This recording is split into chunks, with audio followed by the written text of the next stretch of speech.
ঢাকা মহানগর গোয়েন্দা পুলিশের আলোচিত সাবেক অতিরিক্ত কমিশনার মোহাম্মদ হারুন আল রশিদের গাড়ি রাখা আছে এমন তথ্যে রাজধানীর খিলক্ষেতে লেক সিটি কনকর্ড আবাসিক এলাকায় অভিযান চালিয়েছে বাংলাদেশ সেনাবাহিনী। প্রায় 2 ঘন্টার অভিযানে একটি সাদা মাইক্রোবাসের সন্ধান পাওয়া গেলেও গাড়িটির মালিককে পাওয়া যায়নি।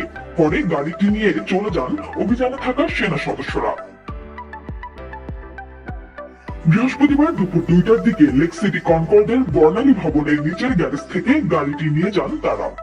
শেখ হাসিনার দেশত্যাগের পরই তার সরকারের মেয়াদে দাপুটে হিসেবে পরিচিত পুলিশের অতিরিক্ত কমিশনার হারুন আল রশিদের আটক হওয়ার খবর চাওয়া হয়, কিন্তু পরদিন তিনি নিজেই আটক হওয়ার খবরটি নাকচ করে দেন।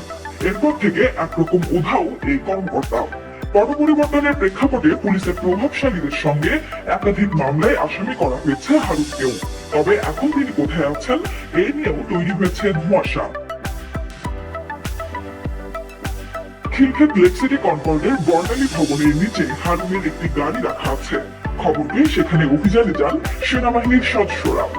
প্রায় 2 ঘন্টার অভিযানে ওই ভবনের নিচে একটি সাদা মাইক্রোবাসের সন্ধান পান সেনা সদস্যরা, যেটিকে ভবনের কেউই নিজের গাড়ি বলে দাবি করেননি। পরে সেনা সদস্যরা দুপুর 2টার দিকে গাড়িটি নিয়ে চলে যান। বর্ণালী ভবনের নিরাপত্তার দায়িত্বে থাকা মোহাম্মদ মোশাররফ হোসেন গণমাধ্যমকে বলেন, কেউ খবর দিয়েছে এখানে ডিবি হারুনের গাড়ি রাখা আছে। পরে সেনাবাহিনীর সদস্যরা এসে একটি সাদা মাইক্রোবাস পান। পরে তাদের লোকজনই গাড়িটি চালিয়ে নিয়ে চলে যান। এ সময় সেনা সদস্যরা গ্যারেজের একজনকে গাড়ির সঙ্গে নিয়ে গেছেন দাবি করে তিনি বলেন, শুনেছি গাড়িটি 8 থেকে 10 দিন আগে কেউ এনে গ্যারেজে রেখেছেন, কিন্তু গাড়িটি নিজের বলে ভবনের কেউ দাবি করেনি।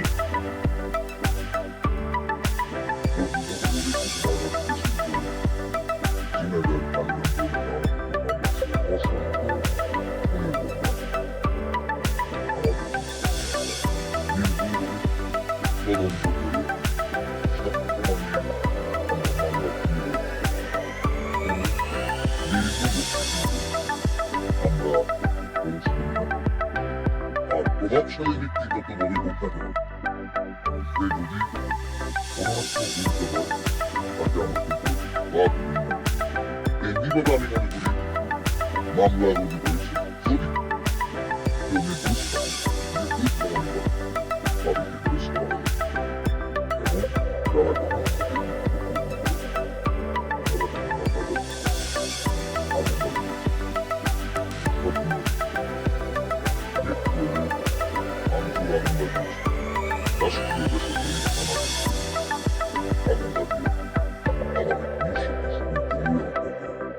এই সকল ঘটনার যারা করেছে তাদের কাউকে ছাড়বে।